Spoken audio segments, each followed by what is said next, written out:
Selama 1 bulan, mereka tinggal di dalam kegelapan. Dengan kehadiran saya, ingin membawa cahaya yang baru. Bismillah.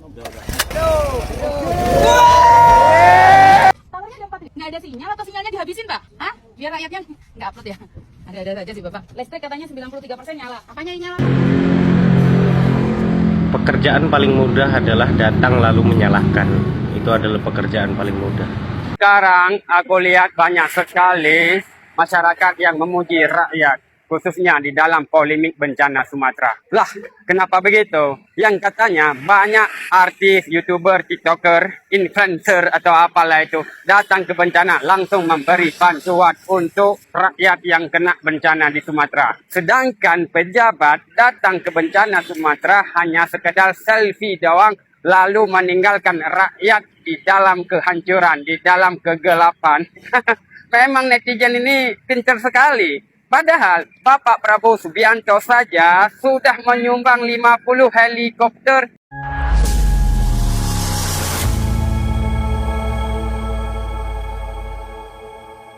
Assalamualaikum warahmatullahi wabarakatuh, saudara-saudaraku sebangsa dan setanah air. Dimanapun kalian berada, semoga kalian selalu dalam kondisi sehat walafiat ya.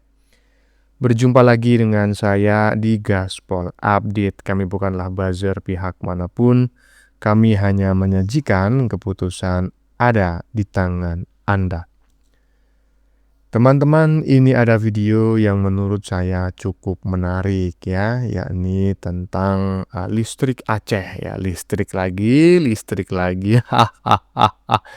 Saya pikir sudah selesai ya framing bahwa listrik di Aceh tidak menyala karena pemerintah tidak pernah hadir di lokasi bencana. Saya pikir framing itu sudah selesai ya kan? Karena apa? Karena faktanya kan Aceh padam karena banyak kabel terapung yang dicuri ya. Dalam tanda kutip sabotase lah. Nah, begitu sabotase itu terbongkar dan PLN berhasil menyalakan kembali sebagian besar aliran listrik di Aceh, ternyata framing kembali muncul teman-teman ya. Seolah mereka ingin tetap menunjukkan bahwa pemerintah tidak ada gunanya ya. Aduh, karena listrik ternyata tetap mati. Menurut mereka seperti itulah. Emang nyacat itu ya, alias mencela, adalah pekerjaan yang paling mudah dilakukan manusia di dunia ini. Tetapi saya semakin yakin bahwa warga Aceh yang selama ini kuar-kuar ya di media sosial bukanlah benar-benar warga Aceh korban banjir. Karena faktanya para korban banjir ya, saya yakin banyak yang HP-nya hilang, HP-nya rusak. Ditambah lagi nggak ada aliran listrik dan juga nggak ada paket data. Jadi yang bacot menyalah-nyalahkan pemerintah selama ini patut diduga adalah oknum kerupuk kotor ya. Aduh. Nah, bagaimanakah videonya dan bagaimanakah respon netizen? Mari kita tonton bersama. Kemudian mari kita komentari bersama di bagian akhir video. Ini dia. Ini Mbak Ilona, ini sekarang saja ini saya udah mati lampu ini. Walaupun kata Pak Menteri ini lampu sudah beres semua ya. Ya, coba ini kondisi real ini. Nah, situasi terkendali bagaimana? Menurut dari amatan saya sendiri, saya ini pernah hidup masa tsunami itu. Bencana banjir kali ini itu 30%, 3 kali lipat itu lebih besar daripada tsunami. Dan menghancurkan infrastruktur, ada 290 jembatan, 1180 ruas jalan. Itu mustahil bisa diperbaiki dan serta-merta. Ya. Kemudian hitungan kabupaten itu ada 18 kabupaten yang terdampak. Tsunami hanya 11 kabupaten dan yang paling besar itu hanya 3 kabupaten. Kalau kita komparasikan dengan masa tsunami ditetapkan menjadi bencana nasional dan itu lahir satu badan yang mengelola itu BRR.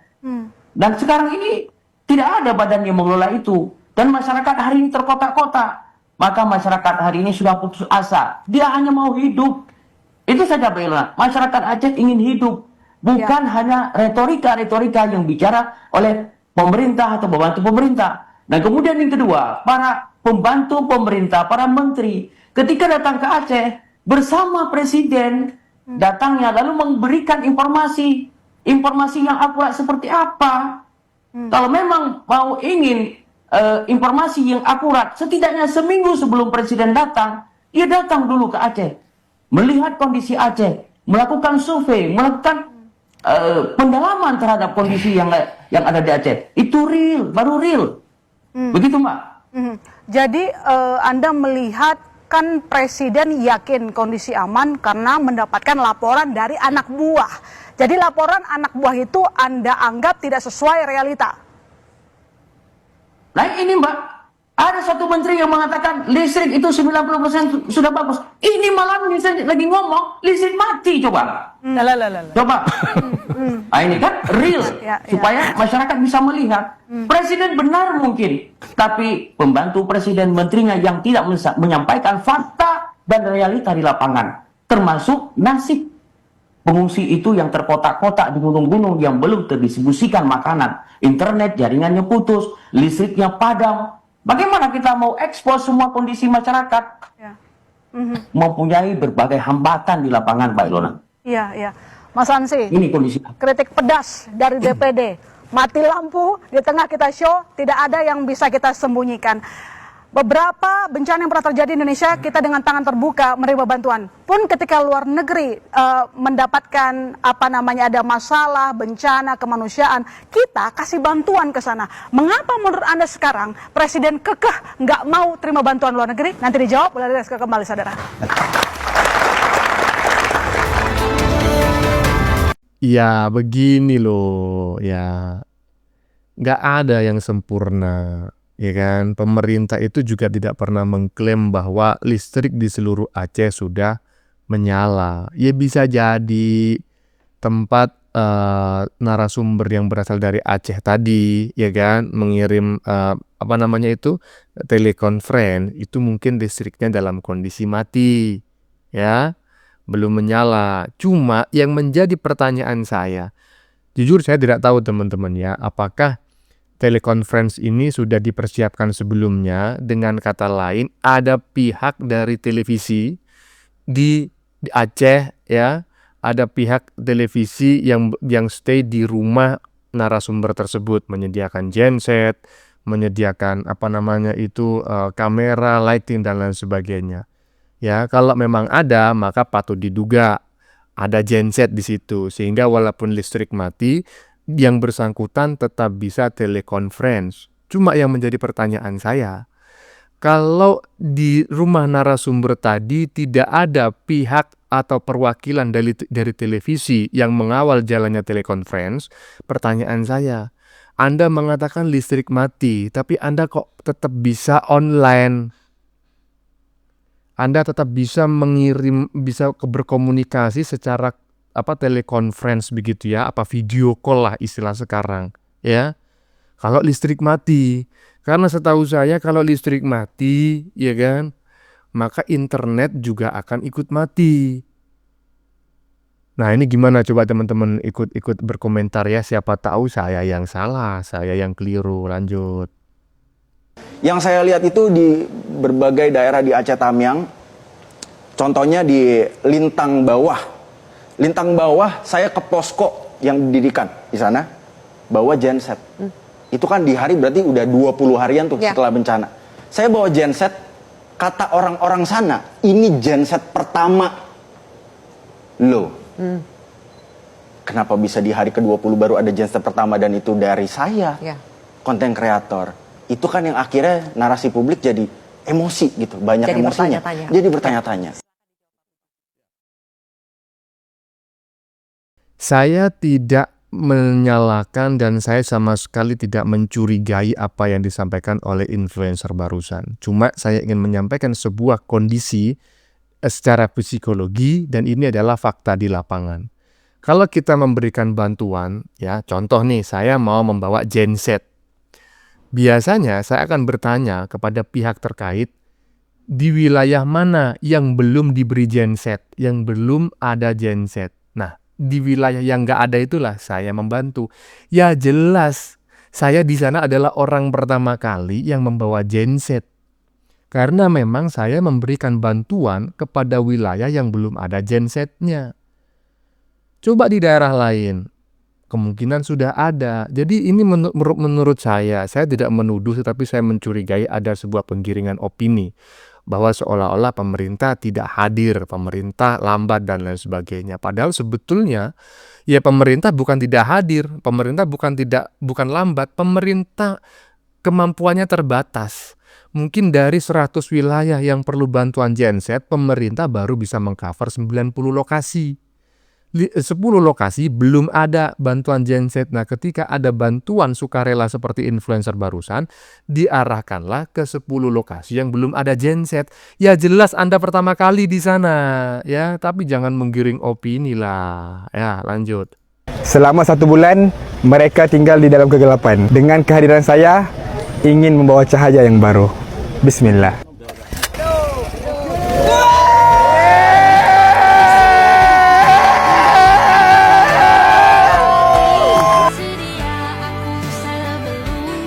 Buat semuanya, sebelum ini sini ada jaringan, tak ada kan?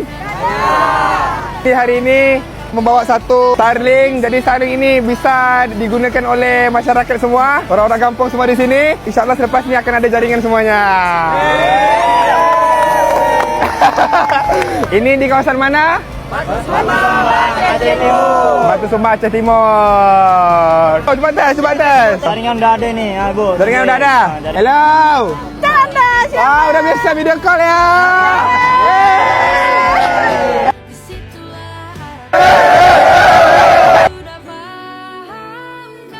Saya ucapkan terima kasih kepada influencer barusan yang telah memberikan banyak bantuan ya, genset ya, kemudian juga Starlink ya. Cuma pertanyaan saya, kemarin ada juga yang mau nyumbang Starlink ya kan? Siapa wapres kita, Gibran? Apa respon netizen? Dicaci maki, ya toh? Bencana kok malah menyumbang internet nggak bisa dimakan. Ngapain nyumbang internet, nyumbang itu makanan. Sekarang coba kalian tengok ini. Ini influencer menyumbang genset dan juga aliran internet. Dipuji-puji. Inilah double standar yang saya tuh heran. Kok sampai ada orang yang macam kayak gini di negara kita, ya kan? Ketika kita mau menyumbang A misalnya dicaci maki. Tapi ketika orang lain menyumbang A dipuji-puji. Padahal sumbangannya sama. Aduh, lanjut. Towernya dapat yuk. Nggak ada sinyal atau sinyalnya dihabisin, Pak? Ya betul, Mas. Hah? Biar rakyatnya nggak upload ya. Ada saja sih, Bapak. Listrik katanya 93% nyala. Apanya yang nyala? Pekerjaan paling mudah adalah datang lalu menyalahkan. Itu adalah pekerjaan paling mudah. Asal ibu tahu, jalan, listrik, air, dan komunikasi, semuanya itu terkait. PLN itu saat ini masih dalam tahap proses menyelesaikan komponen-komponen inti dari sumber penyaluran listrik nantinya. Jadi kalau Anda menginginkan pencahayaan secara langsung, itu mana bisa? Menginginkan listrik langsung tersalurkan secara instan, itu mana bisa? Semuanya itu butuh proses. Dan terus semuanya itu dikerjakan oleh para relawan dari TNI, Polri, PLN, juga tim medis kesehatan. Semuanya bekerja semaksimal mungkin, walaupun hasilnya belum maksimal.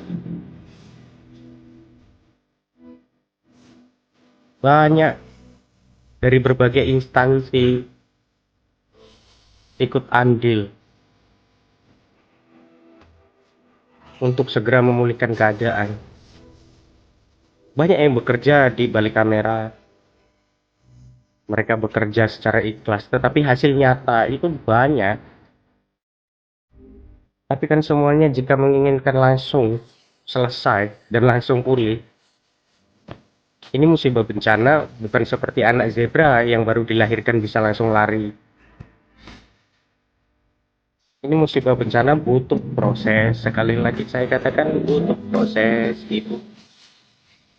Lalu yang 93% itu progres, belum hasil akhir. Karena sisanya itu masih banyak medan-medan yang sangat sulit untuk dijangkau. Musibah bencana ini menghancurkan segalanya. Akses banyak yang terputus. pekerja PLN sampai memikul, bahkan dibantu oleh Polri, dibantu oleh TNI, memikul tiang-tiang listrik. Itu pekerjaan yang tidak mudah. Berapa ratus kilo itu beratnya itu tiang listrik. Ibu jangan cuman hadir lalu mengomentari serta menyalahkan. Coba bantu angkat itu tiang listrikmu. Nanti ibu tahu betapa sulitnya proses untuk memulihkan keadaan musibah bencana alam ini. Kita nggak bisa memulihkan kondisi lokasi bencana alam secara instan. Nggak bisa kita menyulapnya tahu-tahu dalam hitungan hari langsung berubah menjadi kota. Itu nggak mudah. Dan juga mengkritik boleh, tetapi menghargai proses dari para kinerja relawan itu wajib. Juga untuk saudara-saudara yang mengalami musibah bencana alam, harap bersabar, teruslah mendekatkan diri kepada Tuhan, teruslah berdoa, dan kami juga mendoakan mudah-mudahan kondisi saat ini, keadaan saat ini segera pulih kembali seperti semula atau bahkan lebih baik lagi. Amin. Tetap semangat, jangan terprovokasi oleh oknum-oknum yang tidak bertanggung jawab atas narasi-narasi mereka. Semangat, kita Indonesia, kita pasti bisa lebih baik lagi daripada saat ini. Salam sehat, salam sejahtera, salam NKRI Merdeka, Assalamualaikum. Ya, satu kalimat ya, mencacat itu, mencela, menghina, mencaci, memaki. Hasil kerja orang lain adalah perbuatan yang paling mudah di dunia ini, bahkan lebih mudah daripada membalikan telapak tangan. Aduh, sinyalnya nggak ada. Kenapa? Dimakan. Kemarin Wapres mau menyumbang Starlink, dicaci maki. Sekarang nggak ada sinyal, dicaci maki juga nggak ngerti lah. Lanjut. Sekarang aku lihat banyak sekali masyarakat yang memuji rakyat, khususnya di dalam polemik bencana Sumatera. Lah, kenapa begitu? Yang katanya banyak artis, YouTuber, TikToker, influencer atau apalah itu datang ke bencana langsung memberi bantuan untuk rakyat yang kena bencana di Sumatera. Sedangkan pejabat datang ke bencana Sumatera hanya sekedar selfie doang, lalu meninggalkan rakyat di dalam kehancuran, di dalam kegelapan. Memang netizen ini pintar sekali. Padahal Bapak Prabowo Subianto saja sudah menyumbang 50 helikopter khusus di rawan bencana yang tidak bisa akses daratan. Kayak mana weh isi otak tukang rujak. Nah teman-teman ya, yang mau makan rujak supaya kalian cerdas, langsung ya, posisi ada di Jakarta Selatan Kebayoran Lama ya. Cuman agak di jalan sedikit karena banyak mobil. Tuh dengerin tuh, ini adalah saudara kita dari Aceh yang saat ini stay di Jakarta Selatan ya, di Kebayoran Lama seperti yang udah disebutkan barusan, jualan rujak. Jadi teman-teman yang hobi makan rujak jangan lupa mampir ya di lapak saudara kita yang dari Aceh ini. Dan apa yang dia sampaikan saya sependapat, janganlah terlalu banyak memuji-muji influencer dan lain sebagainya. Kalau influencer, konten kreator itu berbuat baik, ya memang harus diakui baik dan harus dipuji, tapi jangan merendahkan atau meniadakan peran pemerintah. Influencer hanya membantu 1 miliar, 2 miliar, paling banyak 10 miliar. Pemerintah sudah mengerahkan 50 helikopter. Itu berapa nilainya bro? Astagfirullah. Lanjut. Pak Menteri Lingkungan Hidup, kayunya nggak banyak. Mohon maaf, lihat nih Pak. Bantuin warga dong, bersihin gelondongan-gelondongan kayunya. Ini aja, saya bingung nih ngeliatnya gimana bersihinnya. Warga juga bingung banget, energinya udah makin nipis. Kita udah tahu persis ini kayu-kayunya bentuknya, ini tidak dalam bentuk yang ditebang. Jadi dari sekian banyak tadi saya hanya menemukan satu potongan yang ditebang asli. Jadi tidak banyak. Sehingga kalaupun ada karena kegiatan manusia atau antropogenik dari kayu yang terpapar ini sepertinya tidak terlalu banyak. Jadi yang banyak adalah dari kayu yang secara utuh mengalir.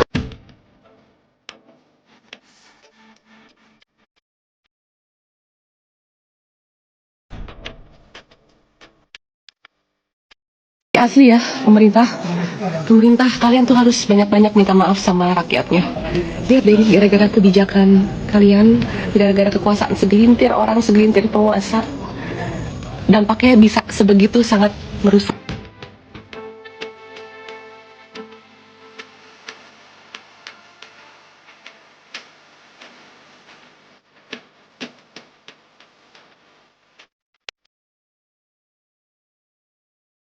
Saya khususnya kepada tambak emas yang secara ilegal dengan ada eskavator Topeco ya, dan mulai hari ini saya bagi amaran waktu untuk dikeluarkan dari hutan. Dan kita punya data, saya punya data. Sekarang ada catat di desa Alupenawa penambang emas rakyat, tambang rakyat. Tanya secara didam, mereka nyetor nggak?